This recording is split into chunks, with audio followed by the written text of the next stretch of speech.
Chapter 13. Give and Let Give. It's one of the beautiful compensations in this life that no one can sincerely try to help another without helping himself. Ralph Waldo Emerson, American poet, essayist, visionary, giver. One day while driving somewhere with my family, we stopped off at a store along the way and told my niece, then 5 years old, that she could get herself a little something. She came up to the register with a 6-pack of orange Tic Tacs and charmed her way into getting the whole thing instead of being told to put it back and just buy one. So we get back in the car and I ask her if I can have a pack, my only intent to teach the greedy little piglet a thing or two about sharing. "Of course," she says, and hands it over. She then asks, in her itty-bitty 5-year-old voice, if my brother and my mom want one too, and hands them over. My niece then takes her remaining 3 packs and places them on the seat next to her in a pile, saying, "And when we get home, this one's for my brother, this one's for my sister, this one's for my mom." Then she sits there, with none left for herself, and smiles, more excited to give them away than she was when she was told she could buy them for herself. I shot a confused look at my brother, Stephen, her father, and he mouthed back, "Freak!" When Stephen and I were her age, we cherished nothing more than the tortured cries of the other. He set my gerbils free in the backyard. I stole his Halloween candy and ate it, piece by piece, sitting on his chest while he screamed. Who was this saintly creature in the backseat, and where did she learn that? As my niece so clearly understood, giving is one of our greatest joys. It's also one of the most fearless and powerful gestures there is. When we trust that we live in an abundant universe and allow ourselves to give freely, we raise our frequency, strengthen our faith, and feel awesome, thereby putting ourselves in flow and the position to receive abundant amounts in return. When we're in fear, we hold on to what we've got because we don't trust that there's more. We pinch off the energy, we're scared to share, and we focus on and create more of the very thing we're hoping to avoid, which is lack.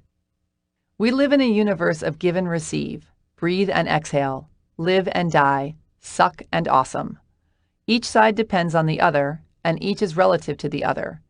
Every action has an equal and opposite reaction. So the more you give, the more you receive, and vice versa. You may be thinking, "Oh, that's so not true. I know some bitches who do nothing but take and haven't given a damn thing to anybody ever." But receiving has a different energy than selfishly taking, just as smothering has a different energy than giving. Smothering and taking are fear-based and needy. Giving and receiving are full of gratitude and surrendering to the flow. I know someone who has multiple sclerosis who was told by a mentor to give away 29 things for 29 days as part of her cure. She blew it off for a while, but as her condition worsened, she finally decided to give it a try.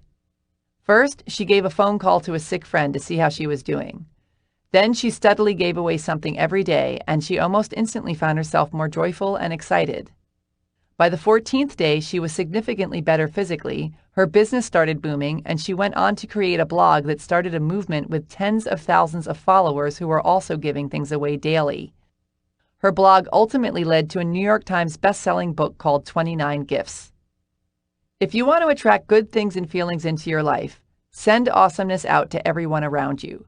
Here are some good ways to get in the give and take flow, yo. 1. If you haven't already, pick 1 or 2 causes that have real meaning to you and give to them every month.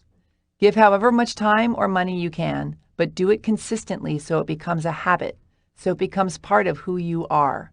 Even $5 a month counts. 2. Give one of your favorite things in the world away to someone who would totally love it.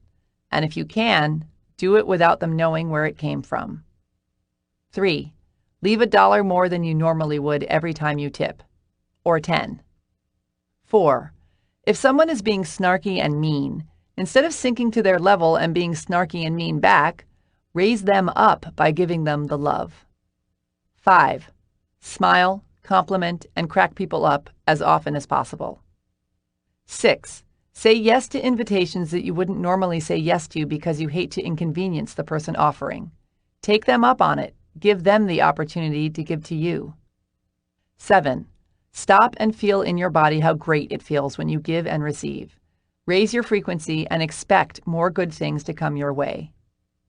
8. Love yourself, and everybody benefits.